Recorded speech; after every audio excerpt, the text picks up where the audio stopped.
సిగ్గొదిలేసిన journalism, విలువలు వదిలేసిన journalism, వెర్రి తలలు వేస్తున్న జర్నలిజం, శాడిజం చూపిస్తున్న జర్నలిజం, ముఖ్యంగా సినిమాకు సంబంధించిన జర్నలిజం. ఒక్క మాట అయితే ముఖ్యంగా చెప్పాలి, ఎవరికైనా సరే, సినిమా హీరోకైనా, జర్నలిస్ట్కైనా, మీకైనా, నాకైనా, ఏ మనిషికైనా సరే సెల్ఫ్ రెస్పెక్ట్ ముఖ్యం, ఆత్మగౌరవం ముఖ్యం, ఆత్మాభిమానం ముఖ్యం. ఏ వ్యక్తి అయినా తప్పు చేస్తే ప్రశ్నించు, తప్పు మాట్లాడితే ప్రశ్నించు. కానీ నీకున్న పైశాచికత్వాన్ని, నీకున్న శాడిజాన్ని వాళ్ళపైకి రుద్ది నువ్వే తప్పులను ఒకటి ఎత్తి వాళ్ళని కించపరిచే విధానం ఏదైతే ఉందో అది ఎవరు చేసినా సరే కరెక్ట్ కాదు. టాలీవుడ్, మాలీవుడ్, కోలీవుడ్, బాలీవుడ్, శాండల్వుడ్, ఇలా చాలా వుడ్లు ఉన్నాయి మన భారతదేశంలో. సూపర్ స్టార్లు ఉంటారు, పెద్ద పెద్ద సూపర్ స్టార్లు. వాళ్ళు తమ కొడుకుల్లో కూతుల్లో తీసుకొస్తూ ఉంటారు ఇండస్ట్రీలోకి. వీళ్ళని నెపో కిడ్స్ అంటారు. ఎంత సూపర్ స్టార్ కొడుకైనా కూతురైనా సరే, వాళ్ళ నాన్న వాళ్ళ తాత సూపర్ స్టార్ అయినా సరే, ఎంట్రీ ఒక పాస్ మాత్రమే. ఒక్కసారి ఇండస్ట్రీలోకి ఎంటర్ అయ్యాక తమ ప్రతిభని ఎవరైతే చూపించుకుంటారో వాళ్ళు మాత్రమే ఈ ఇండస్ట్రీలో నిలబడతారు. అలాంటి వాళ్ళు చాలామంది ఉన్నారు. ఏదో మా నాన్న సూపర్ స్టార్, మా తాత సూపర్ స్టార్ అని చెప్పేసి ఓవర్ యాక్షన్ చేయరు. కష్టపడి పైకి వచ్చిన వాళ్ళు కూడా ఉన్నారు. వాళ్ళ మాటని, వాళ్ళ తండ్రి పేరుని నిలబెట్టిన వాళ్ళు కూడా చాలామంది ఉన్నారు. సో ఇది పక్కన పెడితే మరికొంతమంది ఉంటారు నెపో కిడ్స్. చాలా అందంగా అంటారు వాళ్ళు. చూడడానికి మామూలుగా 6 అడుగులు ఉంటారు, తెల్లగా ఉంటారు, కండలు తిరిగిన దేహం కూడా ఉంటుంది. ఎటు వాళ్ళ నాన్న వాళ్ళ తాత తాలూకు ఫ్యాన్ ఫాలోయింగ్ కూడా ఉంటుంది. కానీ ఒక్క ఎక్స్ప్రెషన్ పలకదు, నటన రాదు, సెంటిమెంట్ రాదు, ఏమీ రాదు. First cinema flop, second cinema flop, మూడో సినిమా ఫ్లాప్. 6 డజన్ ఫ్లాప్లు వచ్చినా సరే ప్రేక్షకుల మీద బలవంతంగా రుద్దే నెపో కిడ్స్ చాలామంది ఉన్నారు. అలాంటి వాళ్ళని మాత్రం ఈ సినిమా జర్నలిస్టులు ప్రశ్నించరే. ప్రశ్నిస్తే ఏమైనా నీకు అందం ఉంది, అది ఉంది, నీకు యాక్టింగ్ రాదు అని ఒక్క మాట అనమనండి. అనరు. ఎందుకంటే వాళ్ళనంటే వీళ్ళు ఇండస్ట్రీలో కనిపించరు కాబట్టి, వాళ్ళనంటే వీళ్ళకి వచ్చే తాయిలాలు రావు కాబట్టి, వాళ్ళ అనే ధైర్యం వీళ్ళు మాత్రం చేయరు. కానీ కష్టపడి పైకి వచ్చిన వాళ్ళు, ఏ బ్యాక్గ్రౌండ్ లేని వాళ్ళు, వాళ్ళ తాత, వాళ్ళ ముత్తాత, వాళ్ళ తండ్రి, వాళ్ళ బాబాయో, వాళ్ళ పెదరానో ఎవరూ సూపర్ స్టార్లు కాదు, సినిమా రంగంతో సంబంధం కూడా ఉండదు. అయినా కూడా కష్టపడి ఒక జీరో నుంచి మొదలయ్యి హీరోలుగానో నటీనటులుగానో ఎదిగితే వాళ్ళ పైన మాత్రం వీళ్ళ పైశాచికత్వం అంతా చూపించేస్తారే. ఏది పడితే అది అడుగుతారు, నోటుకొచ్చిందల్లా అడుగుతారు. ఇది మరీ ఎక్కువగా తెలుగులో ఎక్కువైపోయింది. ఎందుకంటే ఇది నేను చేయాల్సిన టాపిక్ కాదు. కానీ గత 2-3 రోజులుగా టాలీవుడ్లో కొన్ని సినిమాల ప్రెస్ మీట్లు ఇవన్నీ చూస్తూ ఉంటే ఏంటి పైత్యం, ఇలాంటి వాటిపైన స్పందించకపోతే ఎలాగా అనిపించింది. ఇప్పుడు ప్రదీప్ రంగనాథన్ దీపావళికి డ్యూడ్ సినిమా రిలీజ్ అవుతూ ఉంది. అతను ప్రెస్ మీట్ పెట్టారు. సినిమా యూనిట్ వాళ్ళెవరో నాకు తెలియదు, ఎవరో జర్నలిస్ట్ అంట, వాళ్ళ పేర్లు కూడా తెలియదు, ముఖం కూడా ఎప్పుడు చూడలేను నేను. సో వాళ్ళు ఏమని అడిగారు అంటే, నువ్వు అసలు హీరో మెటీరియలే కాదు, నువ్వు అసలు హీరో అనుకుంటున్నావా ఏంటి, ఎవరే నాటే హీరో మెటీరియల్ అని చెప్పేసి అతను మాట్లాడారు, కించపరిచారు. అతనికి ఏ విధంగా రెస్పాండ్ అవ్వాలో కూడా అర్థం కాల. అతను మంచివాడు కాబట్టి ఏదో పాపం లోపల బాధపడినా సరే పైకి నవ్వుతూ ఉన్నారు. వేరే వాళ్ళైతే లాగి చంపకేసి కొట్టేవాళ్ళు, ఖచ్చితంగా కొట్టేవాళ్ళు. అంటే ప్రదీప్ రంగనాథన్ అంటే అంత చులకన. అతను తమిళనాడులో ఒక బీటెక్ విద్యార్థి, చిన్న యూట్యూబ్ ఛానల్ పెట్టుకొని యూట్యూబర్గా కెరీర్ స్టార్ట్ చేశాడు. చెప్పా కదా, వాళ్ళ తాత తండ్రులు ఎవరు సూపర్ స్టార్లు కాదు, సినిమా ఇండస్ట్రీతో సంబంధం లేదు. ఆ యూట్యూబ్లో ఒక లఘు చిత్రం తీస్తే షార్ట్ ఫిల్ము, అది నచ్చి జయం రవి తొలి అవకాశం ఇచ్చాడు, కోమాలి అని చెప్పేసి. తక్కువ బడ్జెట్తో నిర్మించిన ఆ సినిమా, ఫస్ట్ సినిమా, ఇతరే డైరెక్టర్, ఇతరే స్క్రీన్ ప్లే, ప్రదీప్ రంగనాథన్. అతి చిన్న వయసులోనే 2019లో 25 ఏళ్ల వయసుకే హిట్ కొట్టాడు. 91 కోట్లు కలెక్ట్ చేసింది ఫస్ట్ సినిమా. రెండో సినిమా తనే హీరోగా ప్రదీప్ రంగనాథన్ లవ్ టుడే తీశాడు. ఆ సినిమా బడ్జెట్ 5 కోట్లు, ఆ సినిమా వసూలు చేసింది 105 కోట్లు. మూడో సినిమా డ్రాగన్, ఆ సినిమా బడ్జెట్ 35 కోట్లు, ఆ సినిమా కలెక్ట్ చేసింది 150 కోట్లు. ఇప్పుడు డ్యూడ్ అనే సినిమాతో రాబోతూ ఉన్నాడు. ఇది ప్రదీప్ రంగనాథన్ హిస్టరీ. అతను director, screen play writer, lyric writer, dialogue writer, ఒకటి కాదు హీరో కూడా. ఇన్ని అద్భుతమైన టాలెంట్, ప్రతిభ అతని సొంతం. అలాంటి అతన్ని పట్టుకొని నువ్వు హీరో మెటీరియల్ కాదంటారా? అంటే హీరో అంటే ఏంటి? నెపో కిడ్స్ లాగా 6 అడుగులు ఉండాలి, యాక్టింగ్ మాత్రం రాకూడదు, బలవంతంగా జనం మీద రుద్దాలి. అతను యాక్టింగ్ నచ్చబట్టే తమిళ ప్రేక్షకులు నెత్తిన పెట్టుకున్నారు. ఈ విషయంలో వాళ్ళు ఒప్పుకోవాలి. ఒక ధనుష్, ఒక రజనీకాంత్, ఒక ప్రదీప్ రంగనాథన్ వాళ్ళు ఆహార్యం చూడరు, అందం చూడరు, ప్రతిభ టాలెంట్ చూస్తారు. అలా చూడబట్టే ప్రదీప్ రంగనాథన్ నెత్తిన పెట్టుకున్నారు. ఇష్టం వచ్చినట్టు మాట్లాడడం, అతని వ్యక్తిత్వాన్ని కించపరచటం, ఇంత టాలెంటెడ్ వ్యక్తిని పట్టుకుని ఆ విధంగా మాట్లాడతారా? అంటే యాక్టింగ్ రాకపోయినా పర్వాలేదు, అందంగా ఉంటే చాలా. దుర్మార్గమైన మాటలు తెలిసాయి ఇవన్నీ కూడా. అలాగే సిద్ధు జొన్నలగడ్డ, అతని సినిమా కూడా రిలీజ్ కాబోతా ఉంది, తెలుసు కదా అని చెప్పేసి. అతను కూడా in real life are you a womaniser, నువ్వు నిజ జీవితంలో అమ్మాయిలు పిచ్చోడువా అని డైరెక్ట్గా ఎలా అడిగేస్తారండి? వాళ్ళేదో సినిమా ప్రమోషన్ ప్రెస్ మీట్ పెట్టుకుంటే ఈ వ్యక్తిగత అంశాలేంటి, ఈ పైశాచికత్వం ఏంటి, ఈ శాడిజం ఏంటి? సినిమాకి సంబంధించిన విషయాలు అడగండి. డ్యూడ్ సినిమాలో ఏ అంశాలు ఉన్నాయి, తెలుసు కదా సినిమాలో ఏ అంశాలు ఉన్నాయి, ట్రైలర్ చూశారు కదా, ట్రైలర్లో అక్కడేమైనా తప్పు ఉందా, ఇక్కడేమైనా తప్పు ఉందా, ఇలాంటివి మాట్లాడాలి. కానీ నువ్వు ఉమనైజర్వా, నీకు అందం లేదు, నీ కాలు వంకర, ముక్కు వంకర, మనకన్నీ సక్రమంగా ఉన్నాయి మరి. ఎంత దుర్మార్గమైన మాట! దీనిపైన అతను కూడా సిద్ధు జొన్నలగడ్డ రెస్పాండ్ అయ్యాడు. నాకు వినపడింది ఆ మాట, ఏం మాట్లాడతాము, ఏ క్వశ్చన్ అడగాలనేది వాళ్ళకు ఉండాలి కదా విఘ్నత అని చెప్పేసి అతను కూడా బాధపడ్డాడు. అంటే సినిమాలోకి 2 అమ్మాయిలతో రొమాన్స్ చేస్తే ఉమనైజర్ అయిపోతారా? ఇప్పుడు పుష్ప 2లో ఎర్రచందన దొంగల మాఫియా లీడర్గా యాక్ట్ చేశాడు అల్లు అర్జున్. ఆ మాత్రం నిజ జీవితంలో ఎర్రచందనం దొంగలు అమ్మేసుకుంటాడు ఏంటి? అవ్వదు కదా.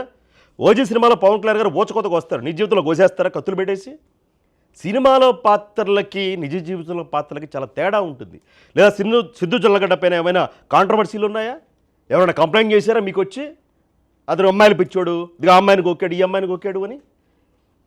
అంటే ప్రెస్ మీట్ కదా, మీడియా కదా అని ఏదైనా గౌరవం ఇచ్చి మిమ్మల్ని పిలిస్తే ఈ విధంగా మాట్లాడతారా? కిరణ్ అబ్బవరం, అతని సినిమా కూడా రిలీజ్ కాబోతా ఉంది, కే ర్యాంప్ అని, దీపావళికి. అతని సినిమా పోటీగా డ్యూడ్ కూడా వస్తూ ఉంది. అయినప్పటికీ అతను రెస్పాండ్ అయ్యాడు. ఈ విషయంలో కిరణ్ అబ్బవరాన్ని మెచ్చుకొని తీరాలి ఖచ్చితంగా కూడా. తన సినిమాకు పోటీ ఉన్న హీరో అయినప్పటికీ అతనికి జరిగిన అవమానాన్ని అతను ఖండించాడు. పక్క రాష్ట్రం నుంచి ఒక వ్యక్తి వచ్చాడు మనకి గెస్ట్గా, అతను ఈ విధంగా మాట్లాడడం కరెక్ట్ కాదు అని. సూపర్ ఇది. కిరణ్ అబ్బవరాన్ని కూడా చాలా సందర్భాల్లో రకరకాల క్వశ్చన్లు అడిగి చాలామంది తమ పైత్యాన్ని వెళ్ళగక్కేశారు. అలాగే విశ్వక్షేన్ కూడా గతంలో అనుకుంటా ఒక టీవీ స్టూడియోకి లేకపోతే గెట్ అవుట్ మై స్టూడియో అని చెప్పేసి, get out of my studio అని చెప్పేసి మాట్లాడారు ఒక యాంకర్. నీకు నచ్చకపోతే ఈ డిస్కషన్ ఇంతటితో ముగిచ్చేస్తా ఉన్నా అని చెప్పేస్తే అయిపోతుంది. అంతేగాని మీరెవరు చెప్పడానికి, మీరే పిలిచి మీరే గెట్ అవుట్ అనడానికి ఏంటిది? అదే మానవత్వం, అదే రెస్పెక్ట్ చేసే విధానం, అదే ఒక సెల్ఫ్ రెస్పెక్ట్ కోరుకునే వ్యక్తికి మీరు ఇచ్చే గౌరవం. అలా విశ్వక్షేన్ కానీ, కిరణ్ అబ్బవరం కానీ, లేదంటే ప్రదీప్ రంగనాథన్ కానీ, సిద్ధు జొన్నలగడ్డ కానీ, వాళ్ళు ఎంత కష్టపడితే ఇక్కడ దాకా వచ్చారు. వాళ్ళేమి నెపోకిడ్స్ కాదు, వాళ్ళ వెనకాల ఎవరు లేరు, ప్రతిభని టాలెంట్ నమ్ముకుని వచ్చారు. అలాంటి వాళ్ళని ఎంకరేజ్ చేయాలి. నెపోకిడ్స్ ఎటు కూడా ఆయా హీరోల అభిమానులు వాళ్ళు వీళ్ళు ఉంటారు, తాత ముత్తాతల అభిమానులు, వాళ్ళు ఎటు ఎంకరేజ్ చేస్తూనే ఉంటారు. ఇలాంటి వాళ్ళని కదా ఎంకరేజ్ చేయాలి, ప్రతిభ నమ్ముకుని వచ్చిన వాళ్ళని. ఇలాంటి వాళ్ళపైన మాత్రం మన పైత్యం ఏది పడితే అది మాట్లాడతాం. పెద్ద హీరోల గురించి మాత్రం మాట్లాడు. పెద్ద హీరోల గురించి ఎప్పుడు మాట్లాడతారంటే రాజకీయ పరంగా ఏమైనా పొలిటికల్ ఎజెండా ఉంటే కొన్ని ఛానళ్ళు మాట్లాడుతూ ఉంటాయి. అది పక్కన పెడితే వీళ్ళకి వాళ్ళంటానికి ధైర్యం సరిపోదు. ఇవే క్వశ్చన్లు ఏదైనా పెద్ద హీరోని అడగండి, వాళ్ళ అభిమానులు మిమ్మల్ని ఏం చేస్తారో చూడండి. కనపడిన కూడా కనపడరు మీరు తెరపైన.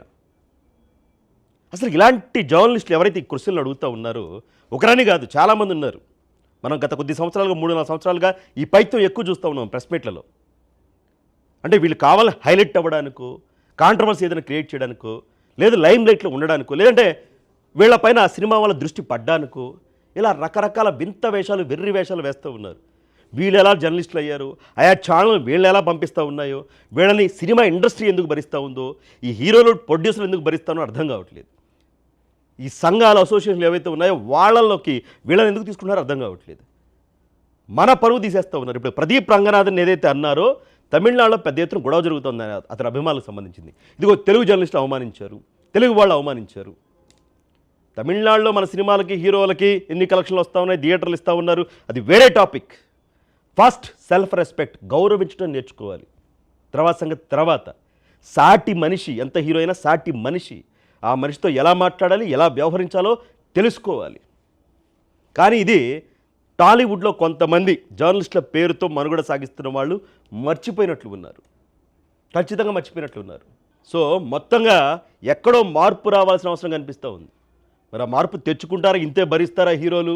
వీళ్ళందరినీ మీడియా ముసుగులో ఉన్న ఈ పైత్యం ఎవరైతే ఉందో వాళ్ళని అనేది వేచి చూడాలి. సరే మీరు జర్నలిస్టులు కదా, మరి మీరు కూడా మాట్లాడుతూ ఉంటారు కదా రాజకీయాల గురించి అని మీరు అనొచ్చు. నేను ఎవరైనా సరే గారు అనే సంబోధిస్తా. మీరు చూసారో లేదో, ఏ పార్టీ లీడర్నైనా సరే, ఏ వ్యవహారం జరిగినా సరే గారు అనే స్పందిస్తా. గారు అని చెబుతూ నా పాయింట్స్ ఏవైతే ఉన్నాయో వాళ్ళపైన నా అభిప్రాయాన్ని వ్యక్తం చేస్తా. ఎవరో ఒకళ్ళిద్దరు సైకోలు ఉంటారు, వాళ్ళ గురించి మాత్రం కొంచెం గట్టిగా మాట్లాడతా.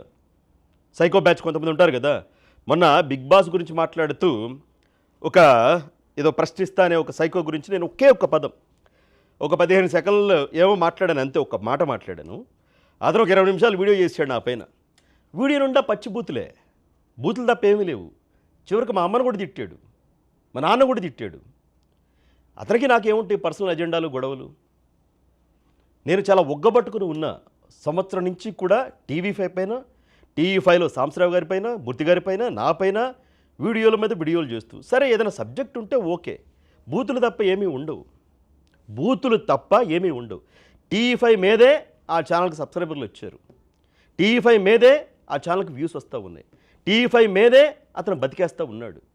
టీవీ5 మీద వీడియోలు చేస్తూ వచ్చిన వ్యూస్ ద్వారా వచ్చిన డబ్బుతో అన్నం తింటూ ఉన్నాడు. మరి అన్నమా అశుద్ధమా? ఇది నేను అన్నం కాదు, నాకు అన్నం ఇష్టం లేదు. బట్ అతను వాడాడట వీడియోలో, నేను చూడను ఇలాంటి సైకో వీడియోలు, నేను చూడను. మా వాళ్ళు చెప్తూ ఉంటారనమాట, ఇలా అన్నారు అలా అన్నారు అని చెప్పేసి.